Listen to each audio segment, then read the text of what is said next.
kembali lagi bersama aku, Maria Aprilin di Fakta Edukasi.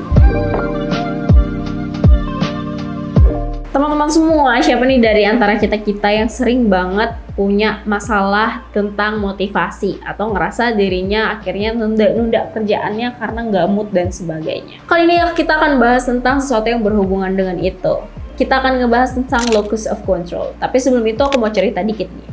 Pada tahun 1998, dilakukan penelitian oleh Claudia Muller and Caroline dari Columbia University. Nah, dari penelitian tersebut, mereka melibatkan 412 anak kelas 5 SD dan mereka melakukan 2 tes nih teman-teman. Yang pertama adalah tes di mana mereka memberikan soal yang sangat mudah nih untuk anak-anak kelas 5 SD tersebut. Dari hasil tersebut, mereka mengumpulkan 2 jawaban nih, atau mereka melakukan 2 pengelompokan. Yang pertama adalah kelompok-kelompok yang merasa dirinya mereka bisa itu karena mereka pintar, karena mereka berbakat, dan karena ada faktor-faktor keberuntungan yang mereka dapatkan dari luar. Sedangkan yang kedua, meyakini bahwa mereka bisa melakukan tes tersebut karena adanya kerja keras dan juga effort yang mereka lakukan.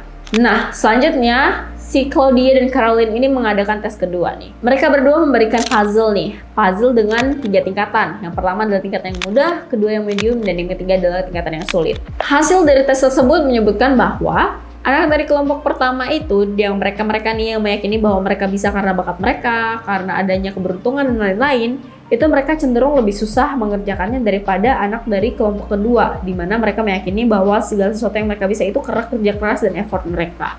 Nah, dari situlah tersebut yang namanya locus of control. Di mana penjelasannya locus of control itu adalah the degree to which you believe you have control over your life. Jadi, merupakan bagian-bagian mana yang bisa kita kontrol dalam kehidupan mereka. Anak dari kelompok pertama tersebut diyakini memiliki locus of control eksternal atau locus of control mereka itu berasal dari luar nih teman-teman. Jadi segala sesuatu yang mereka yakini bahwa mereka tuh nggak bisa karena ya memang soalnya susah, karena mereka nggak berbakat, karena memang mereka nggak cukup pintar. Sedangkan anak dari kelompok kedua itu mereka memiliki locus of control internal, di mana mereka meyakini bahwa mereka bisa itu karena kontrolnya mereka sendiri, karena mereka mau bekerja keras atas apa yang mereka pengen capai. Nah, aku nggak bilang ya teman-teman bahwa kelompok pertama itu tidak lebih baik daripada kelompok kedua dan sebaliknya teman-teman. Tapi hal yang bisa kita ambil bahwa kita harus memiliki locus of control internal, di mana kita meyakini bahwa segala sesuatu yang terjadi di hidup kita itu adalah tanggung jawab kita sendiri. Hal tersebut bukan merupakan hal yang langsung lahir ya teman-teman, hal tersebut juga harus dilatih. Untuk memiliki locus of control secara internal tersebut, kita bisa melakukan hal-hal ini. Jadi tips pertama yang bisa kalian lakukan adalah mengingatkan bahwa diri kita sendiri bahwa kita itu memiliki pilihan teman-teman. Ingat, apapun yang kita lakukan itu pasti ada konsekuensinya. Jadi kita harus percaya bahwa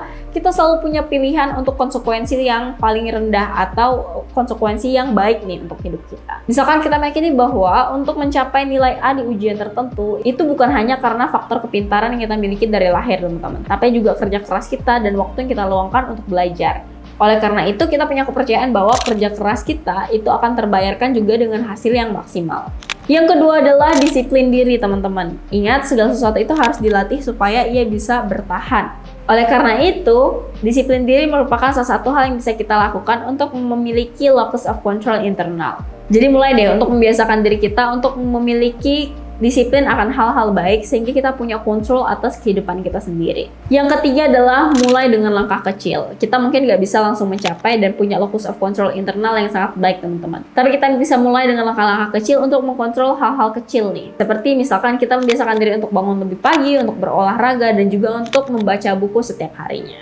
Hal tersebut akan terlatih sehingga kita memiliki locus of control internal yang kuat. Nah, gimana nih teman edukasi? Kalian punya cara lain gak sih supaya memiliki locus of control internal yang kuat? Kalian boleh komen bersama-sama di bawah ya, supaya kita bisa diskusi sama-sama kira-kira gimana caranya dan strateginya supaya kita memiliki internal locus of control. Jangan lupa pula untuk like, comment, and subscribe channel kita. Jangan lupa pula buat nyalain lonceng notifikasinya sehingga kalian bisa tahu ketika tim edukasi Borneo bikin video baru. Aku Maria Aprilin, sampai jumpa lagi di video selanjutnya. Bye!